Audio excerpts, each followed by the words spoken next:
One. Okay, this is Jed Magee. I'm a member of the Greene County Historical Society Board of Directors, and we're met today in December 13, 2022, to interview Chuck Offenburger, who is a longtime member and a friend of the Society and the museum, and on the Board of Directors, and recently retired as a member of the Board of Directors. So we wanted to have him on video for the records because of his extensive knowledge in the state of Iowa, as well as his hard work and all of his involvement with the Society. Chuck lived in Cooper, moved to Cooper, and then now lives in Jefferson, Iowa. He's a retired journalist from the Des Moines Register, fondly known in circles as the Iowa Boy, truly an Iowa boy born in Iowa and worked here most of his life. So we'll start with some background, Chuck, if you don't mind. You were born in Iowa in Shenandoah, correct? Yep. And you're still involved there? Somewhat involved. I've been away a long time, 50 years away since I lived there, but I still am involved in a couple of projects in Shenandoah that take me back there. You're on there like a foundation for their school right. or whatever. Yeah.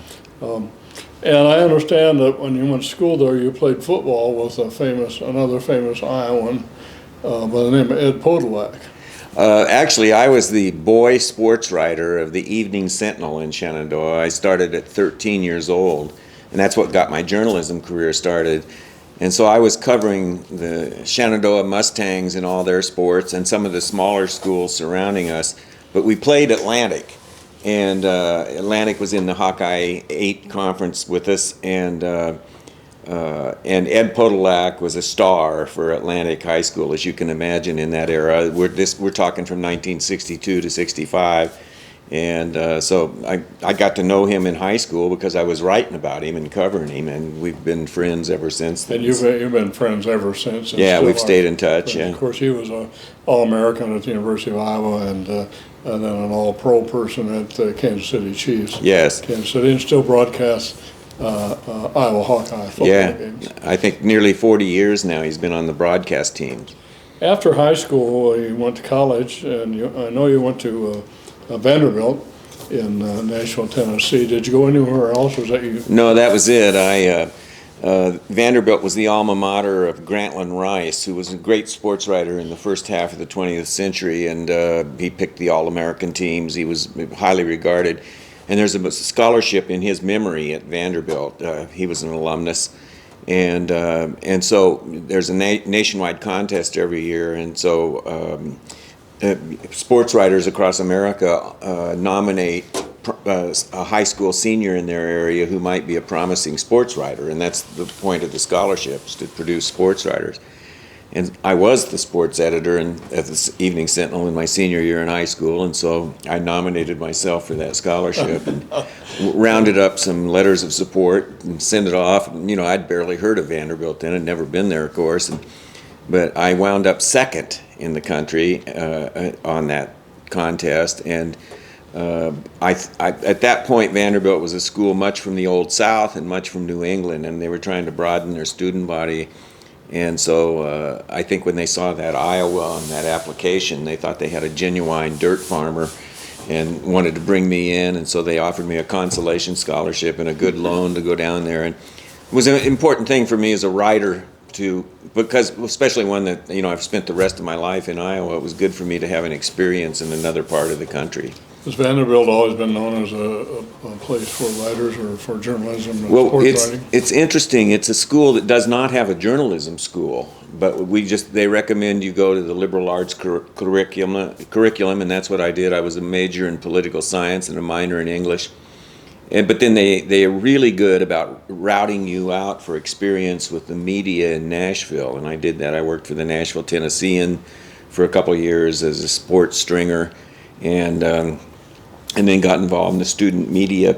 And you're still a fan of Vanderbilt? Yeah, still a loyal fan. They had a football season this year. Oh, well, we won 2 games in the SEC, which is a huge success for us, so we're all feeling kind of cocky about that. But we're really a baseball school, as you might remember now. We've won the College World Series twice in the last 6 years. So. So you worked Vanderbilt, or you worked in Nashville at the paper. After college, what was your first job? Well, I had to do something about the military. I graduated from Vanderbilt in 1969, and of course it was the height of the Vietnam War era, and I had about 10 minutes to decide what I was going to do about my military obligation, and so I was able to join the National Guard unit in Shenandoah, and did that, and so I had a couple of job sniffs from other media around the country while I was graduating from Vanderbilt, but instead I took a job at my hometown paper where I'd started out at 13. So I went back, and in that time after college for 3 years I was sort of the managing editor. I kind of got the paper out every day, but I also continued to do sports. And through that time there, a couple of Register staffers came through Shenandoah on news stories. Gene Raffensperger was a great reporter, and then later Gordon Gamick, who was a columnist for the Register and Tribune, came through Shenandoah on stories and asked me, they stopped in to see who I could recommend they talk to in town and stuff like that, and so I did that. And they wound up recommending me to the bosses at the Des Moines Register that I might be a good troop for them. And so that's what happened. I got a call from the Register, and I went and interviewed and joined the Register in March of '72. And you were there many years, 72 until when? 26 years. I finished just after RAGBRAI in 1998. All right. But you've kept writing ever since, even though you retired in 98. Go ahead. After I left the Register, I freelanced. I was freelancing for a couple of years, and also got into college teaching. I took a first semester job in the fall of '98 at Loras College in Dubuque, and I really loved that. And then subsequently, my late wife, Carla Offenburger, and I were hired at Buena Vista in Storm Lake, and we were there for 5 years.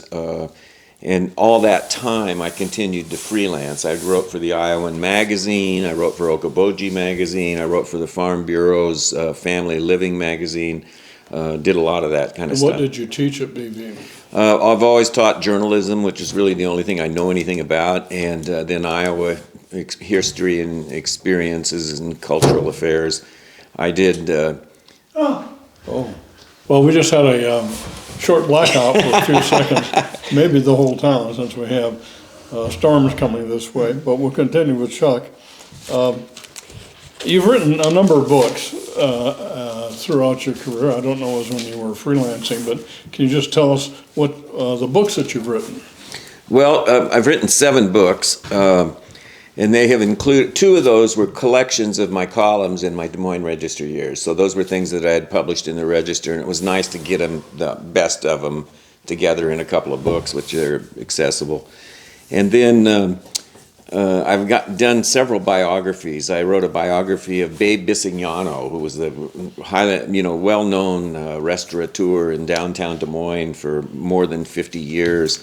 I wrote a biography of Bill Krause and included it in a history of the Come and Go and Liberty Bank's company, Krause General Corporation. I wrote a biography of Gary Thompson, the old great All-American and basketball and baseball player at Iowa State University and broadcaster. And then I was hired and did the histories of 2 organizations in Iowa. One, the Iowa Girls High School Athletic Union, and that included the biography of its longtime director, Wayne Cooley. And then subsequently, the Iowa High School Athletic Association asked me to write the history of 100 years of boys' sports in Iowa, and include the biography of then the retiring director, Bernie Sago. And so I did both of those. And I think that covers it. I've enjoyed doing those books. I don't think I want to do another one. They're hard work. And it's hard to quit reporting them and start writing them. I did establish a rule. Sometimes people want to know this who are interested in doing historical work themselves or book work.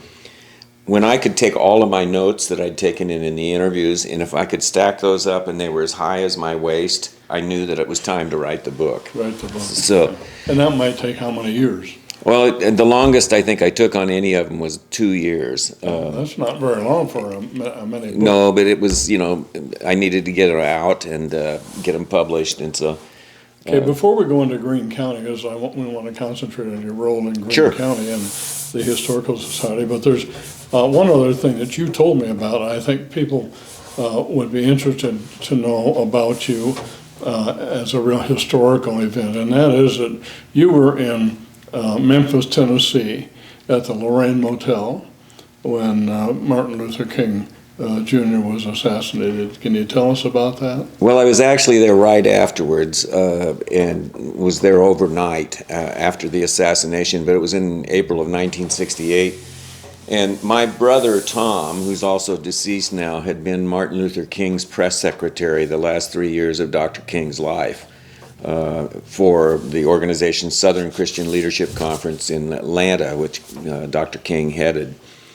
And so these were in my college years, Jed. So it was a real unusual experience to have the exposure I did to the civil rights movement and the leadership of it. I made several, because I was going to school so far away from home in Shenandoah that, the short vacations, the Thanksgivings, the Easters, those kinds of things, I would frequently go to Atlanta and spend them with my brother instead of making the trip home to Shenandoah. And doing that, I had a lot of experiences in home and in office with Dr. King and Andrew Young and many other the leaders from back then, Dr. Ralph Abernathy. So it was an unusual circumstance for a 20-year-old or 21-year-old guy. And was it April 3rd, 1968, or April 4th? Dr. King was assassinated in Memphis. And at that point, my partner at the student newspaper at Vanderbilt was called the Vanderbilt Hustler. It's still a top-notch college paper. But the business manager, that was a student, and came in to me and he says, "I think you ought to go to Memphis." And so another student journalist and I don't even know how we came up with the plane tickets. I certainly didn't have any money at that point in my life. But we got flights to Memphis, and we flew there, and we got to Memphis as the city was really burning in reaction to King's death. And we basically bribed a cab driver to take us to the neighborhood where all of this had happened at the Lorraine Motel. And he got us within about 3 blocks of the motel, and then we had to walk on in. And so we walked in, and the reason I went, honestly, I thought I could do a story while I was there for sure, but I also thought my brother would be there. And it turned out that Tom had left Memphis that morning and flown back to Atlanta for some other duties. And so I walked into the Lorraine Motel office, and thankfully at the same moment, in walked Andy Young, who was one of Dr. King's chief lieutenants. And I knew Andy. And he turned around and he said, "Offenburger, what are you doing here?" And I said, I thought Tom would be here. And, this is a friend of mine from Vanderbilt. We're reporters on the student paper. And he said, "Well, Tom went back to Atlanta this morning, but you just come with me." And so Andy took us, and we walked up to the hotel rooms. And so Explain to folks on the tape that be watching this who Andrew Young is. Andrew Young is now 90 years old.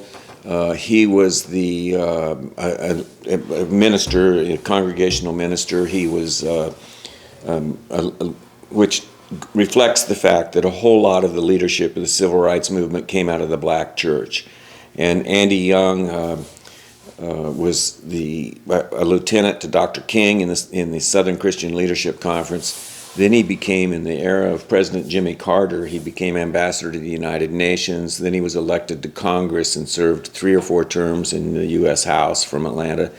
Then he went back to Atlanta and served as mayor.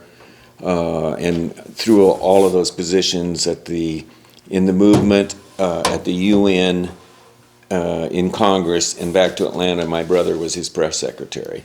And so they were very close, good friends. And you still maintain contacts with him? Yes, I was down for his 90th birthday party this spring. Great. And so we stayed overnight in the actual room where Dr. King had his room. Again, to do an interview of just your experiences as journalists would take hours and hours, and we're going to try to concentrate on Greene County. But I do have one other question. You've traveled around the world as a reporter. Tell us some of just the countries you've been to. Well, I was in China on a friendship force trip that was led by Governor Robert Ray, just after he'd left the governorship. He'd just retired from the governorship, and I went on a friendship force trip with him and about 30 other people to China, and then I was went to Europe for France and England for the 50th anniversary of the D-Day invasion. I went to South Africa when Simon Estes, the great black opera singer from Iowa, went down after the fall of apartheid and the election of Nelson Mandela. Estes was invited to come to South Africa and sing, and he did, and it was a big deal. The first black opera singer in South Africa to take the stage, and it was a fun story to tell. I went to. I know you went to Iraq. Oh yeah. Well, in 90 and 91, as the Persian Gulf War cranked up, I went to Saudi Arabia and then came Saudi Arabia and then came back at Christmas time and wrote stories about the late build up to the war. And then in February and early March of 91, I went back and covered the very quick war and then the start of the takeover of the resurrection of Kuwait. Hey, you told me a story about your experience in Kuwait that involved Hayden Fry tangentially. You want to tell that story? Yeah. So the actual war in the Middle East in the Persian Gulf War lasted about 3 days. It was a huge buildup. The U.S. sent 535,000 troops. Many other allies sent, and they overwhelmed the Iraqi army, which had taken over Kuwait. And so what the war was all about immediately, anyway, was the liberation of Kuwait. And so the invasion happened of Kuwait, and they drove out the Iraqis. And then within 12 hours, here I come into Kuwait with another reporter, and there were a few other reporters making their way into the city.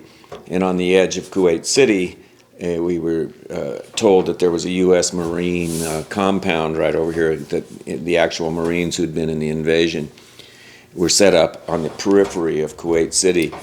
And they were just setting up their tents. I mean, they were, it was really hectic. And so I walked up to this check-in checkpoint, and they're all armed and everything. And I'm American. I'm wearing my Iowa sweatshirt just to identify myself for Iowa troops, because I would go into places and when people would see that, they'd yell out, "Hey, Iowa," and I'd run into a lot of soldiers there from Iowa. So I walked up to this check-in point, and this sentry said, "What are you doing?" And I said, "Well, I'm Chuck Offenburger from the Des Moines Register, and I want to see if there's any troops from Iowa in your compound here who can tell me about the invasion and what their role in it and everything was." And they said, "Well, we'll have to, you have a press pass?" And I did.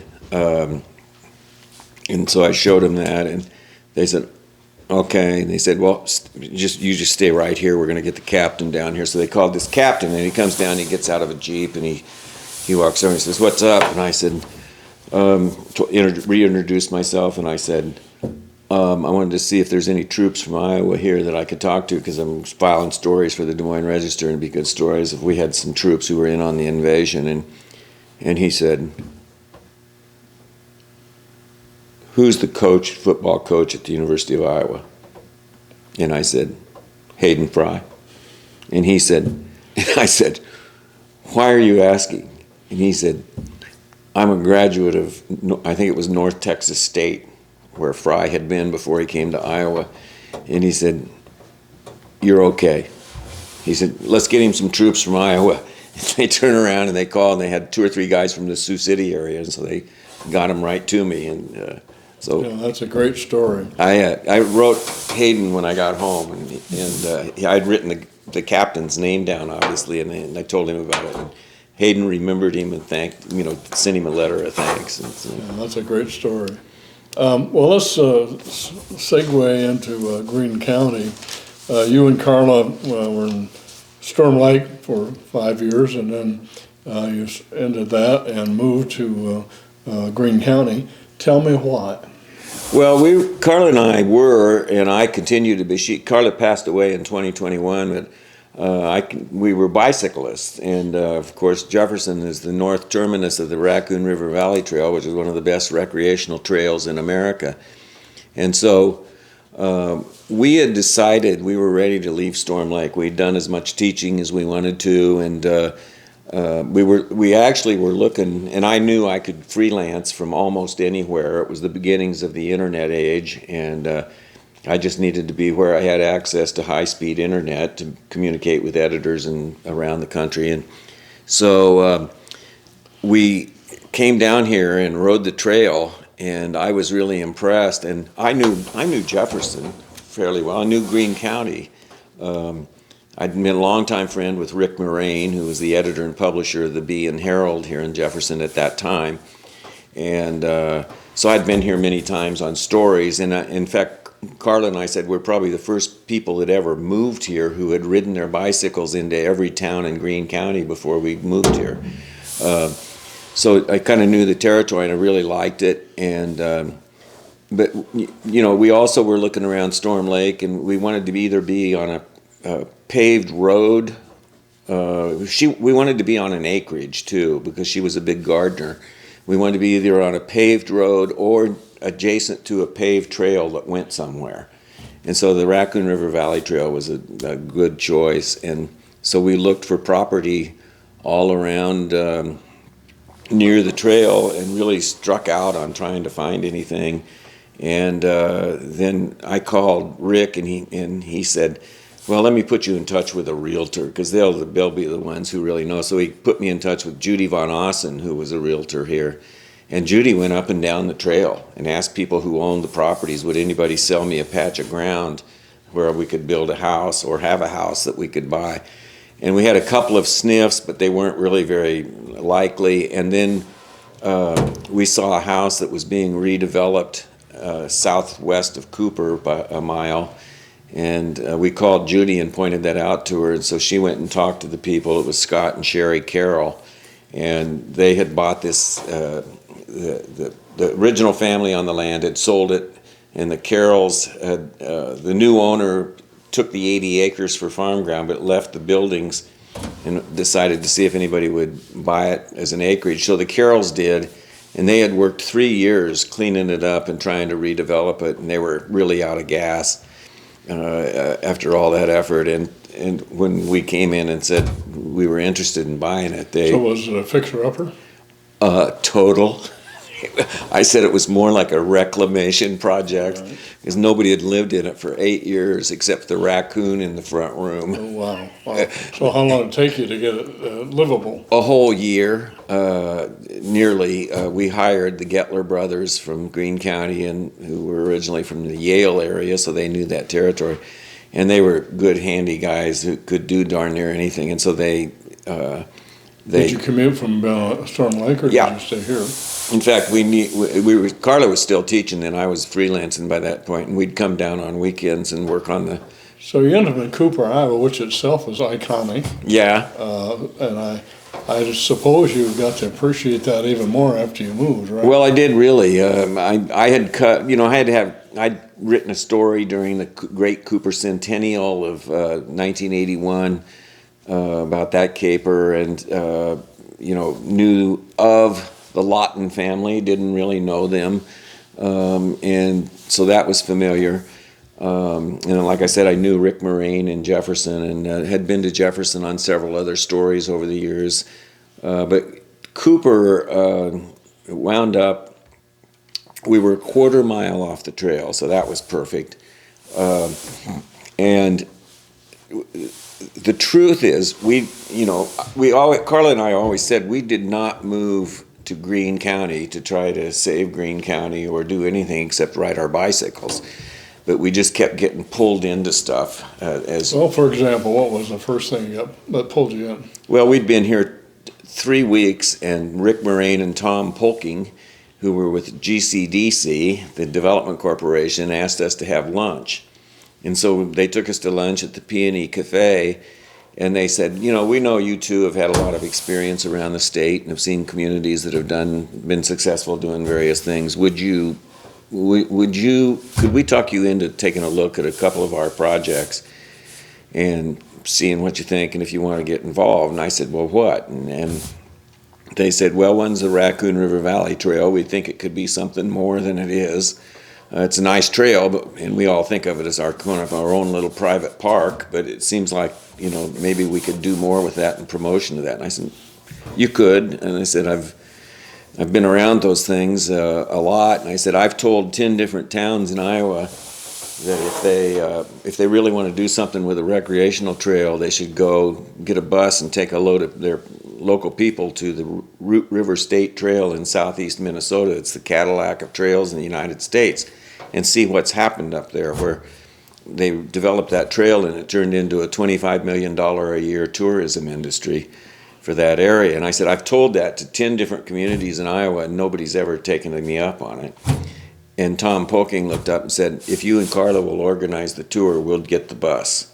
And so that's what we did. And we went to the Root River State Trail in October of 2004, and that started a whole new era on the Raccoon River Valley Trail. Did you ride that trail? No, not that day. It was strictly business. We went up there and we talked.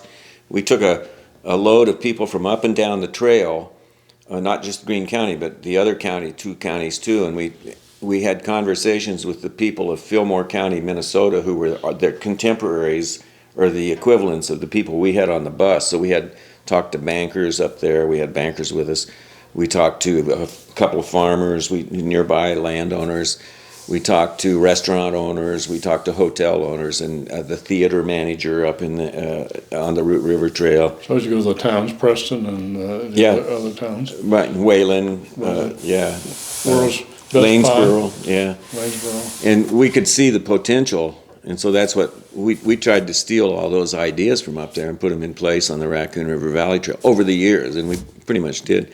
The other project that day, by the way, was they said the Gallup House. This is the hometown of George Gallup, the pollster, and his octagonal house is up for sale, and we understand that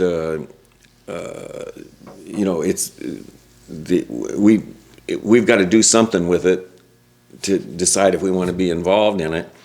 And and they wanted to know if Carla could take a look at that as being the overall contractor to do redo the Gallup House. And so she agreed to do that. She was hired by GCDC and worked for 2 years on finishing up, organizing the restoration of the Gallup House and then the opening of it as a retreat center. It was purchased by Scott Purvis from Princeton, New Jersey, who was the head of the advertising agency that George Gallup once owned. And then Carla worked with Purvis on what he wanted to do in the conversion of the Gallup House from it had been apartments most recently. So Carla had a job there. She also worked at the hospital at some point. Eventually, after the Gallup House thing ended, she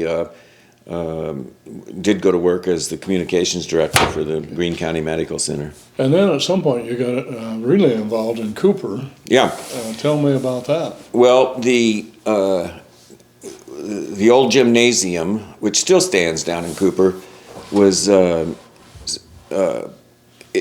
it was owned by the Greene County Board of Trustees, or the Franklin Township trustees owned the. They'd been given it when the school closed in Cooper.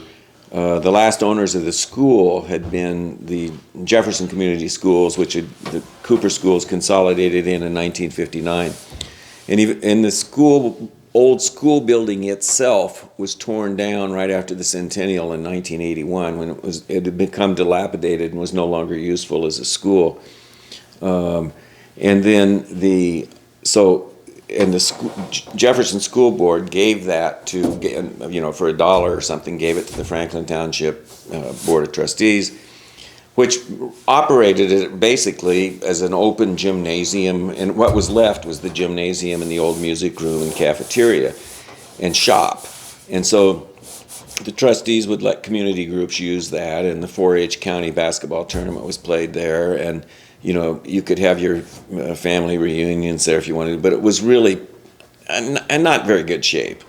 And so there was proposals to do more with it, to have a rental fee and all that, and the trustees had never taken that up. But then it got to the point where they had to put a new roof on, they had to spend some money on it, and so they were saying, and there was some sentiment in the community that we should just get rid of it, just sell it because it's going to be a money hole. And we had just moved here. We had been here 2 weeks, and the Daryl Sharman, a great Cooper character, shows up on our front porch and said, first time we met him, and he said, folks, I know this is kind of rushes you, but there's a community meeting tonight in the gymnasium, and we really want you to come because we're going to try to save the gym. And there's a lot of people that just want to sell it and tear it down, sell it or just tear it down so we don't have to spend any more money on it. And so would you please come? So we went to the meeting that night, and on our way over there to that gym that night, and we really knew almost nobody. Daryl plus Doug and Karen Lawton we'd met. But we're on the way over to the gym, and Carlos turns to me and says, "You are not buying that gym." And I said, I got my hands full already. I don't need a gymnasium. So we go over there and we have this meeting, town hall meeting, and there were about 50 people there. And they were arguing about the taxations on it. And Carla and I are listening to this, and the taxes seemed incredibly low. I mean, just almost nothing. And so this meeting's going on, and she said, and people are proposing this and proposing that, and the trustees are taking it all in. And finally, Carla, I feel her hand on my shoulder, and she jumps over the front row of the bleachers, and she stands up and says, "I want to say something. How much would we need to invest in this building to, make it more usable to where we could rent it out and use it for various functions? How much would that be?" And somebody said, probably $5,000, maybe $8,000.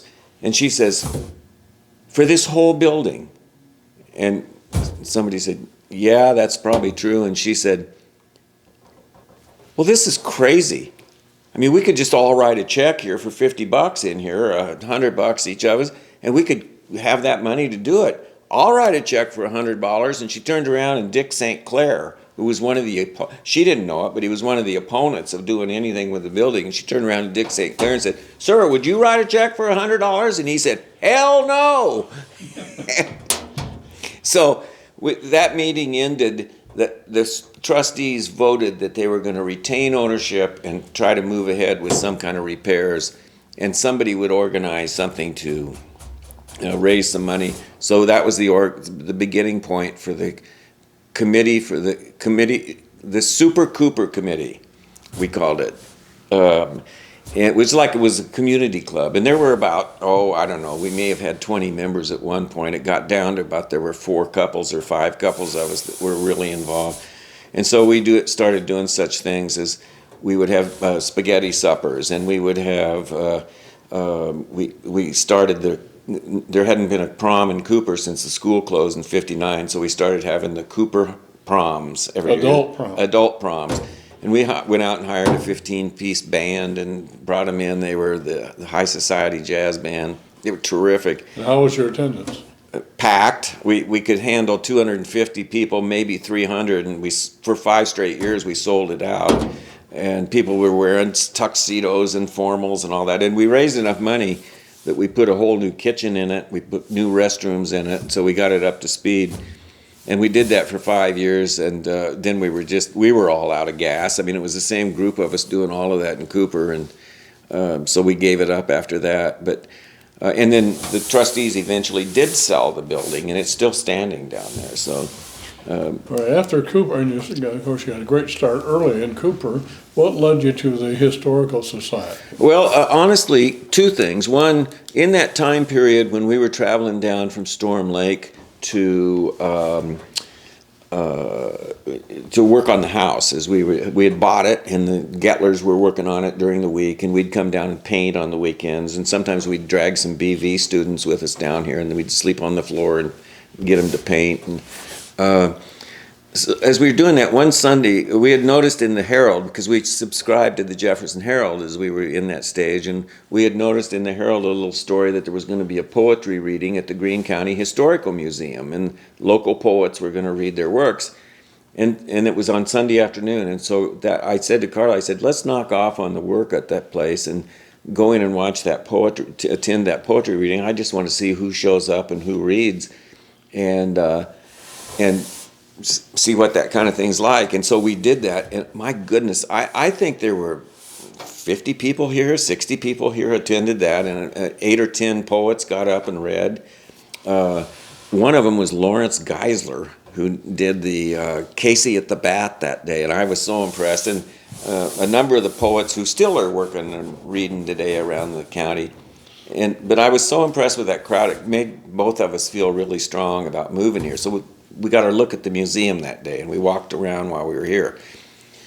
Then once we got here, back in that time period, and that was 2004 when we moved here, the Historical Society had, their monthly meetings. They would just traditionally start those in April again each year, and the first one of those each year seemed to be in Cooper at the United Methodist Church down there, and lunch and a program. And so I went the first year we were there, and the program was Liz Garst from Coon Rapids telling the story of the visit by the leaders of the Soviet Union, Nikita Khrushchev, coming to the Garst farm back in 1959.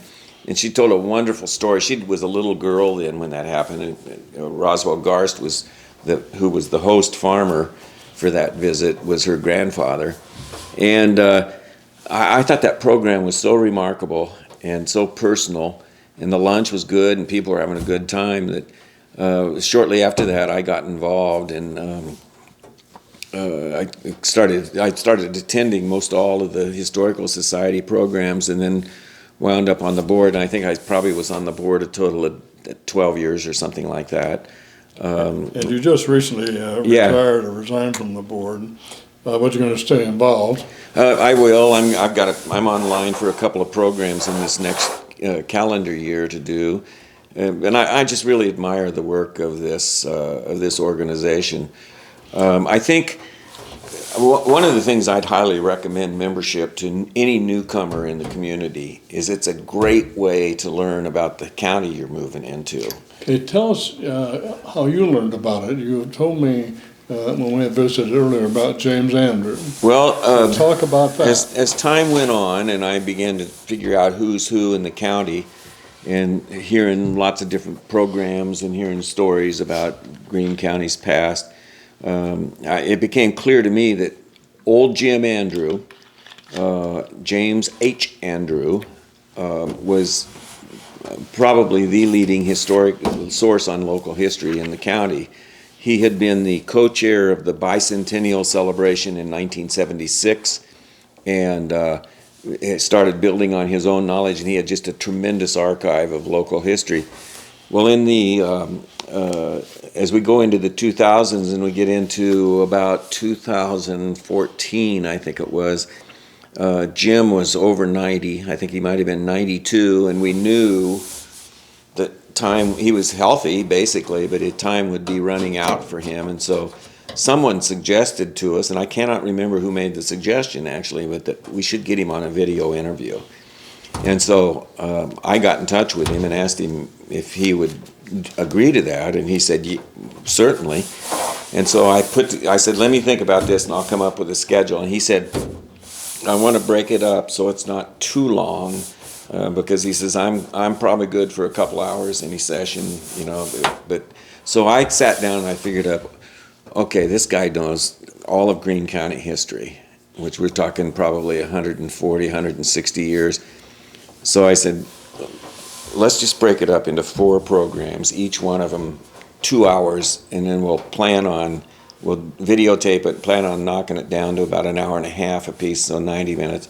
And we broke up history into chunks of, like, I don't remember this for sure, but the settlement era, or, you know, early history in the settlement era. And then we went from the Civil War through World War I, World War I through World War II, and then we called the present, from World War II to the present day. And we hired Sean Seaborn from Seaborn Video Services here in Jefferson to videotape it, and he did a great job. We did this at old Jim Andrews' house in the southern part of town, and we had 2 cameras on at all times and his best recording equipment. And so Jim and I would just sit and have a conversation, and I'd ask him questions and you know, draw the story out of him. And so that we did that on CDs, and they're available here at the museum for people who want to check them out or listen to them. But honestly, it's probably the authoritative history of the county. 8 hours of interviews with him. And part of his role was building markers or monuments around the county. For the bicentennial of America in 1976, he had done that, as he had marked the historical spots in the county. Kind of 2 interesting stories about that. One was he and Fred Moraine, the father of Rick Moraine. Fred was the longtime publisher of the papers here, and he and Fred were the co-chairs of the Bicentennial Commission in Greene County. And when they had their first public meeting, they said, you know, we've got to determine how we can take part in the bicentennial celebration and what we should present here, what kind of programming we should do, and ask our communities to do. And someone at that meeting said, well, God, I mean, nothing really ever happened in Greene County. And Jim Andrew took offense. He said, I couldn't believe somebody could say that nothing ever happened there. Because he said, I could sit there and talk off the top of my head, you know, a bunch of things that were really interesting. And so he said, it just made me mad, and I decided we were going to do something about it. So that's why we decided to have a big celebration. So then he and his son, James O. Andrew, who's still here today, they had replica uniforms of a British officer made, and then they had, was it a British officer or a colonial military, you know, an American colonial officer from the Revolutionary era, and also a outfit of a typical frontier scout. And so they presented 75 programs around the county in that bicentennial year, on the history of Greene County leading into the history of America, you know, and they did it in character. Just had a fabulous run with that.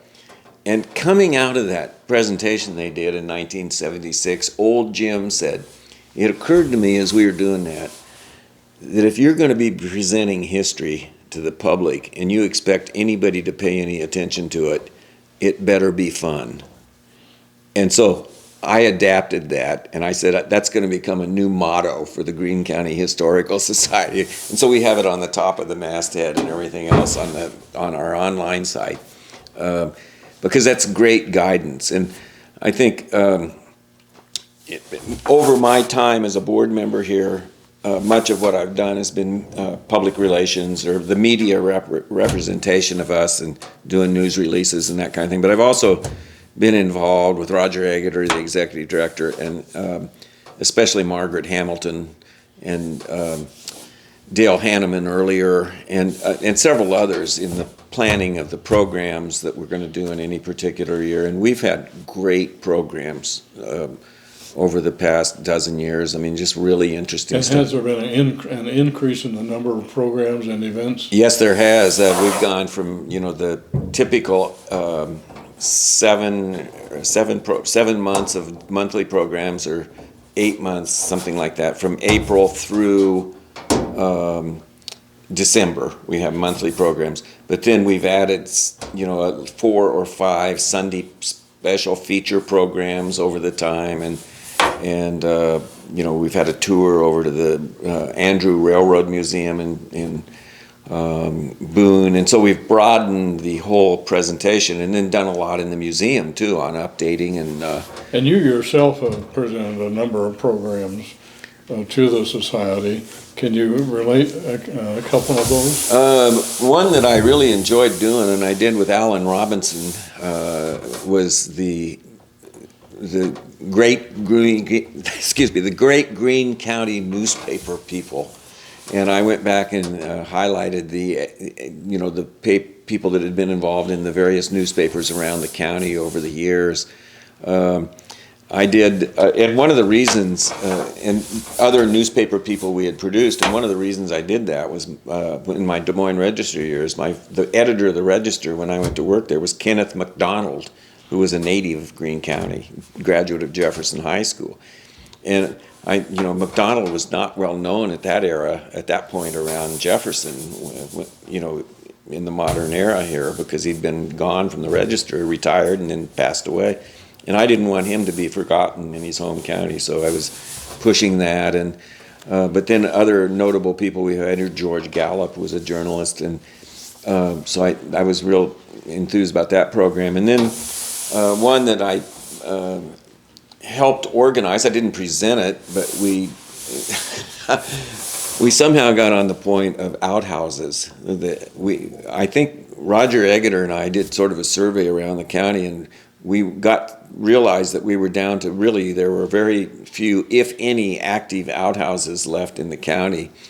So we decided to have a program on the history of outhouses in Greene County, and we actually found Iowa's outhouse expert was a woman from Clarinda in southwest Iowa, so we hired her to come in and do a program.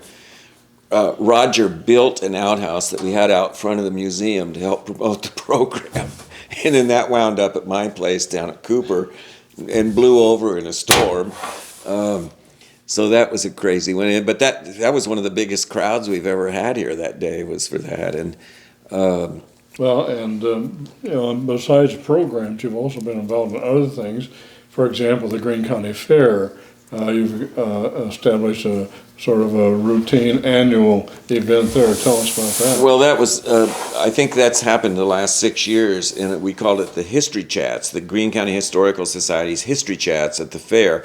We have a historical building on the fairgrounds, and over the years, we've had different levels or different numbers of programs out there, and just displays of rural life in the county.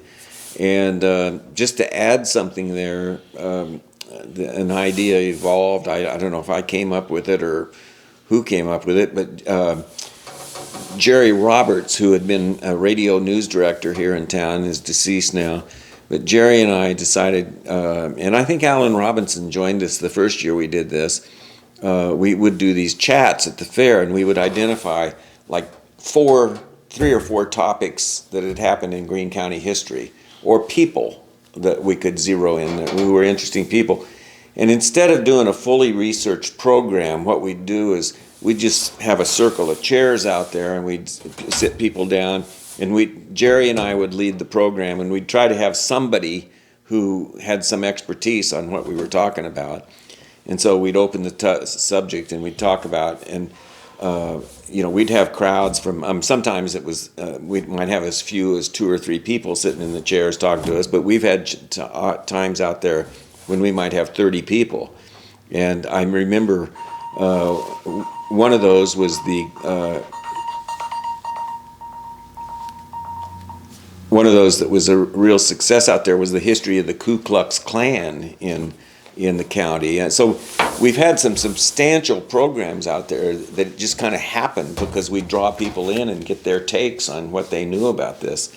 But they've covered a wide range. We had a couple of old brothers who operated their own little bank out of their farmhouse up near Sheridan and helped a whole lot of people get started. The Honig brothers? Yes, the Honig brothers.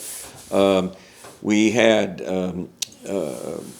a program last summer actually on love at the Greene County Fair, the people who had met at the fair and fall in love, married, or broke up, or whatever, but told stories about how the fair, in addition to everything else, is sort of a magnet for young people to discover each other.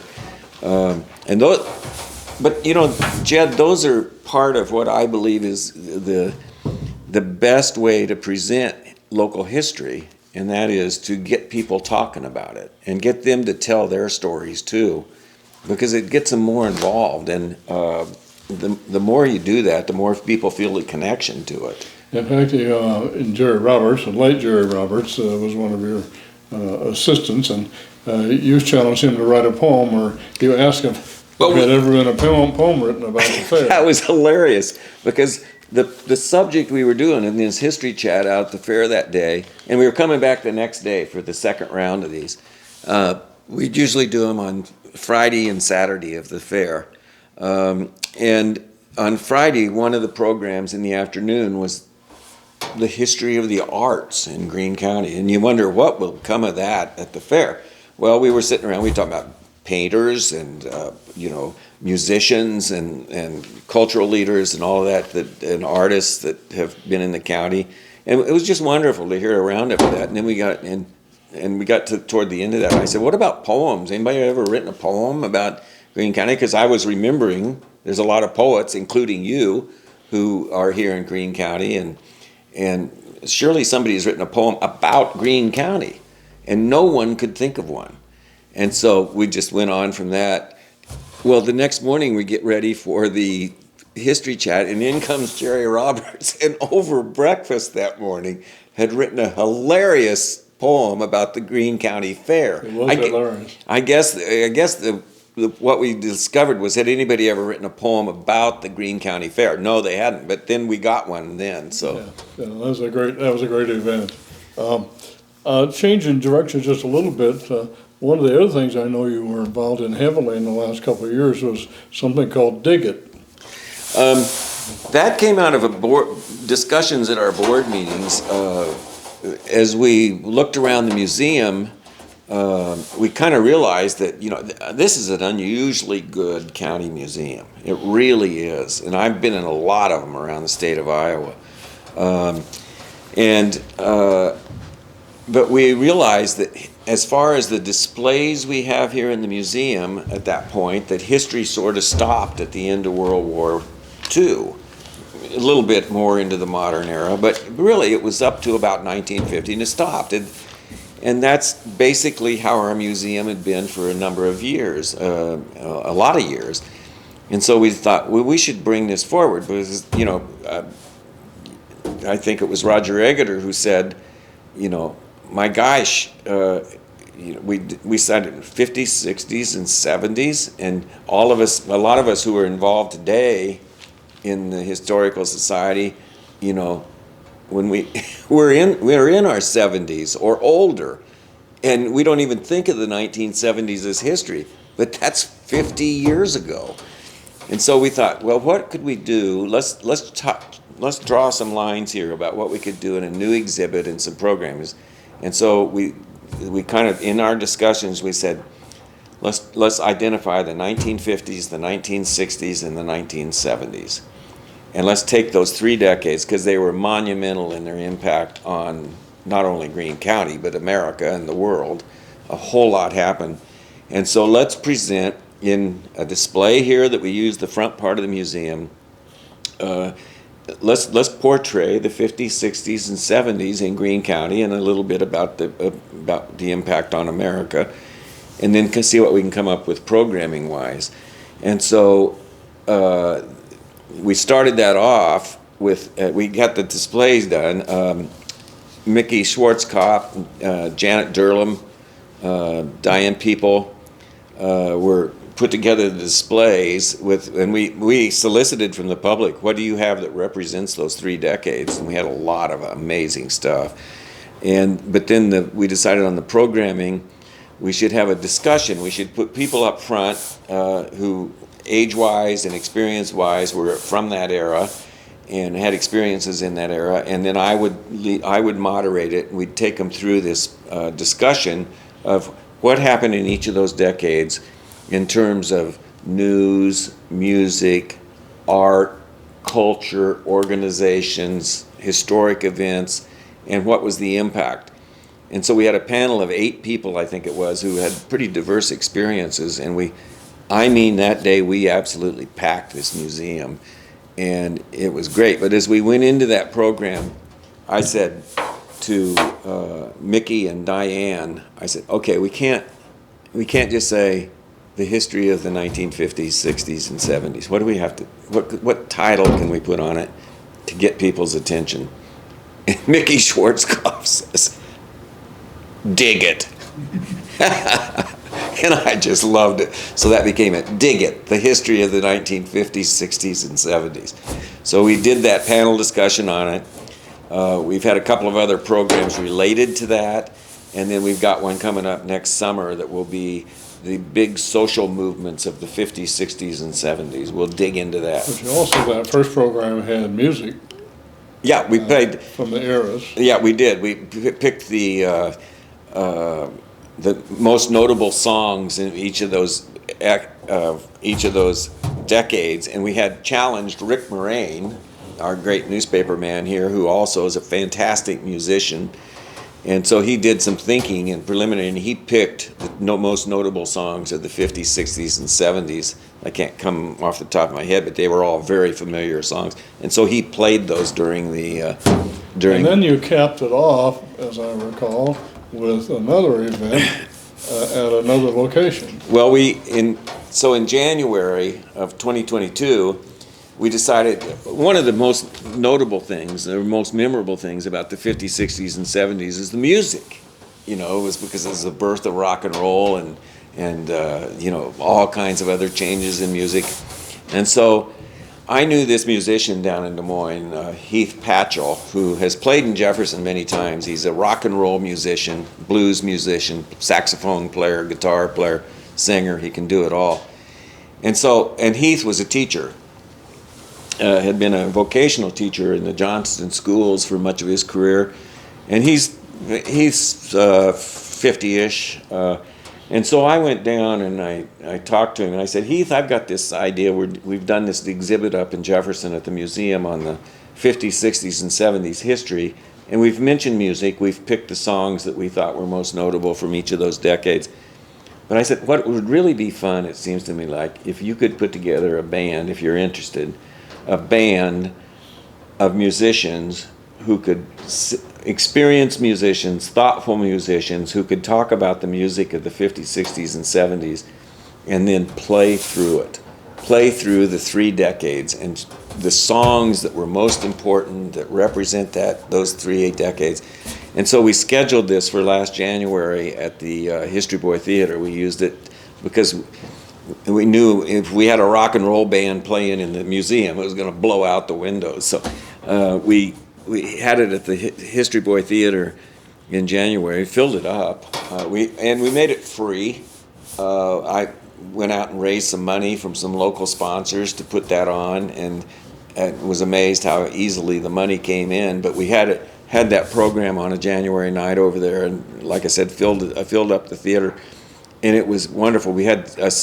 I think we had 6 musicians who played, and the pianist, the keyboard player that Heath picked to play that night was Tanner Taylor, who's a native of Jefferson, one of the best jazz pianists in the Midwest, at least. Probably the youngest person in the group. Yeah, and so Tanner played keyboard that whole night. Of course, he could play right with all these musicians. It was a fantastic show, and I mean fun. It was just, it was a romping evening, and it was another great way to portray history, going right back to James H. Andrews saying, if you're going to present history to the public, you better make it interesting and fun. And Tanner probably wasn't even born in the 70s. I suppose, yeah. Okay. One other thing, and this is probably about my last question, I'll give you a chance to also talk about the museum and other things. You had a real penchant for spotlighting on churches in Greene County. Could you give us some thoughts about that? That was another one I did, and I think it was in September of 21. the reason I started thinking about this, over my Des Moines Register career, and later, I've just been drawn to country churches. I mean, I've been to a lot of church dinners out there across Iowa at these places. I've been to a lot of their services. I've just looked at the buildings, and I've thought, man, that was just a level of community commitment that, when you'd have settlers getting together and building their church and whatever denomination, and then and how important those services were in those rural communities over all these years. I was really moved by that. And then here, my great friends, the Laughtons, Doug and Karen Lawton, had for years, their church had been Greenbrier United Methodist Church in the countryside, down west of Cooper, southwest of Jefferson, and it was closing last summer. And their attendance had dwindled way down, and they decided that, they, instead of just letting it become dilapidated, they were going to dissolve the congregation, urge people to go join other Methodist churches however they wanted to, and then they were going to tear down the building, make a little area there, like a meditation area where you could sit on a bench and just think about things and enjoy the Iowa countryside with the view from there. But they didn't want the building to become dilapidated or used for something that would be kind of inappropriate for those that had been to church there. And so when they decided to do that, I was really moved. And it also meant that there was one active rural church left in the county, which is the Lutheran Church down in Willow Township, the southwest township of the county. It's down in the neighborhood of Coon Rapids. And so I decided, well, we should take note of this. And the Greenbrier United Methodists donated a number of pieces of their church to the museum to preserve here. And we'd all been down there to help in extracting those things. And so I started thinking about the history of rural churches in the county, particularly with the one left. So I went down to the Lutheran church down there, went to church down there on Sunday just to have a look at it. And my gosh, it's still pretty active. They frequently have 40, 50 people in church on Sunday, so it's a strong congregation. But then as I started getting into it, I found these fascinating stories about the churches that had once existed in the county, and I think I wound up with it. There were 30 or 40 of them that have been around the county and over its history, and now we're down to the one. And so I visited the sites of all of them, and and then did some history on a couple of them, particularly Old Pleasant Hill United Methodist in the southeast corner of the county. Down there was one of the original settlements in this county around that church. But then we found a Christian Science church that had once existed up in an area between Peyton and Sheridan in the northern part of the county. And I thought, a Christian Science church out here on the prairie? My goodness. And it only lasted 10, 15 years. And but I didn't know where to go for we found that we discovered it by looking at an old plat map of the county. Bob Burnell, who's an older fellow here had that and showed it to me, and he owned property adjacent to where that was, and so, but through contacting the adjacent property owners of many of those churches, I came up with some remnants of the history and put together the history of rural churches in Greene County, which was really fun to do. And then we had the program in September of 2021 up at old historic St. Patrick's Church outside Sheridan in Cedar Township. And again, that's one of the earliest churches in the county. Now it's in the second or third building that was out there. And so we had the program up there. That church is now an oratory in the Catholic Church. It's not a regular parish, but it's still maintained by the neighbors, and it's really a historic, beautiful place. National Registry? National Registry of Historic Places. Okay. And so we took people who had been in those country churches up and put them all together on a panel, and I sort of told the story the rural churches as I'd learned about it, and then interviewed these panelists who came from the various country churches that were still alive in one way or another. And Karen Lawton represented Greenbrier Church, and we just discussed, and we had people from the Willow Township Lutheran Church down there who told the story of why their church is still so active. And it was a good program. And we continue to have, to extend that a little further, we continue to have programs regularly in communities in the county and do them at the local churches, the churches in towns. Yes, that's another unusual thing about the Greene County Historical Society is being able to do that, move those meetings around the county. It's becoming more difficult over the years because a number of the smaller towns have gotten so small, and the churches have gotten so small, it's hard for them to prepare a lunch for 50 or 60 people who are going to visit. We've done them, and we've taken them as a result. We've taken them into some community centers, some even local restaurants, but we still try to center them at the churches basically, and the church groups prepare the lunch, and then we have a program, and we usually have tried to make the program particularly relevant to that community that we're going to be in. But that was a great idea. Whoever our predecessors in the Historical Society who came up with that idea of taking the meetings around the county, that was a great idea.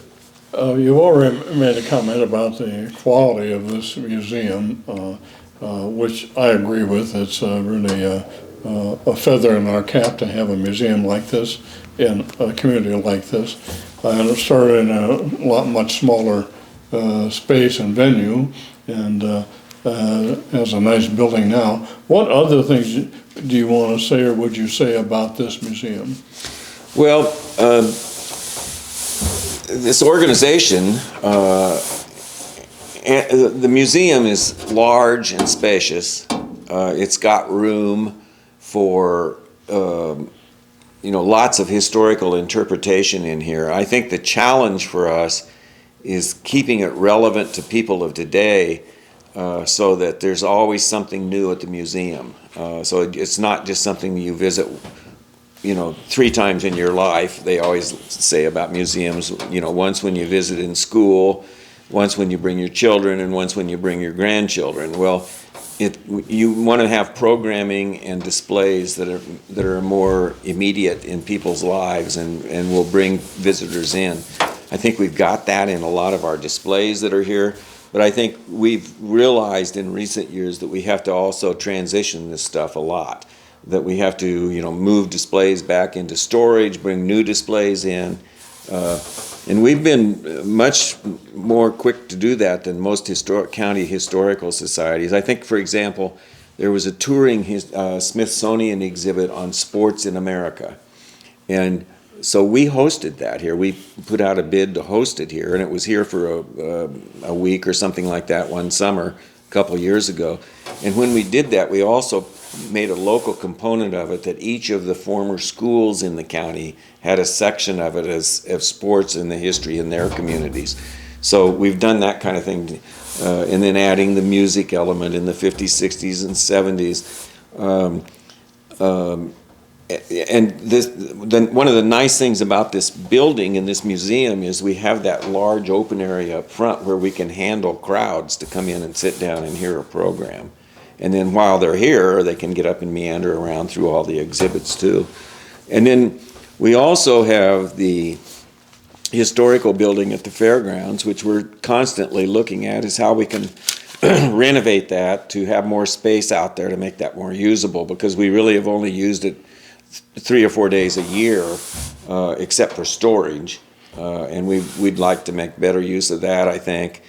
And then the Historical Society going forward is going to have the challenge of there's some additional historical properties around the county which don't belong to the Greene County Historical Society, but they're essential parts of our story here in this county. And will we eventually have some alliance with those sites that will be involved in helping with the upkeep and maintenance of those? I don't know that, but probably should happen at some point. All right, to conclude this interview, anything else you want to say about the society and about the future of the society, of the museum in the Greene County. I do want to say one thing that I meant to say earlier. You're still heavily involved in the community, even though you moved from Cooper to Jefferson, and you've remarried, and you're busy honeymooning and other things like that. But you're also involved, for example, your diversity project. I think it would be important to say something about that. And that comes on the heels of the Tower of Fame Award that you received last year at our Bell Tower Festival. I was really honored to receive that Tower of Fame Award. You read down the list of people who've won that over the years, and it's a who's who of Greene County, past and present. I have arrived as a citizen in Greene County at a time in my life when I had the time to get involved and the resources to get involved without having to find a job to support myself at the same time. And as you may have known, one part of my stay in Greene County over 18 years now was for 12 years of that. My late wife Carla and I were both cancer patients. We were both diagnosed with cancer, and eventually it took her life after 12 years. I've been clear after a stem cells transplant in 2010. And lucky as heck, but the county rallied around us in support of us. Like, I couldn't believe it when we were going through all of our treatments and care, and I felt ever since that I owed it to this county to pay back the generosity and the support that we received. Part of the explanation for my deep involvement in the Historical Society and a lot of other things in this county since then. After Carla's death in July of 2021, I had this old friend, 48 years I'd known her, Mary Ritchie from Des Moines, who was a great friend of Carla's and a mentor of Carla's. And Mary and I were going to church in Des Moines and together, and just in the congregation together, but we continued our friendship, and all of a sudden we started looking at each other differently. She was single, and so we wound up in love and have married now this past September. But Mary has lived in Des Moines since the 70s, but she's from two little towns up in northeast Iowa, Aurora and Stanley, and she was a graduate of nearby Old Wine High School. So she's a small town Iowan at heart.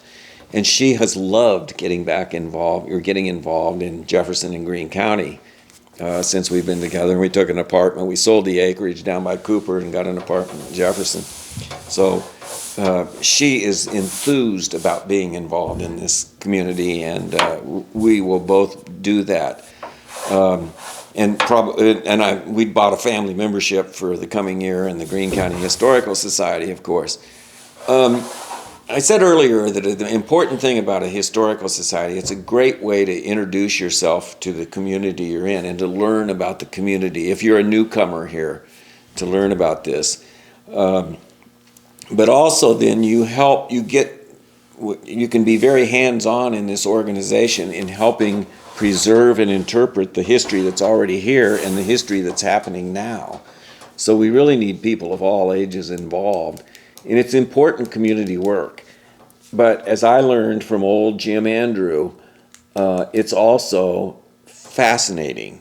And it's, you just learn things about the county that just absolutely stagger you. And I think of like the programs about Eva Leonard, who was the great star of the Ziegfeld Follies in New York. I mean, she was a superstar of entertainment from Grand Junction, Iowa.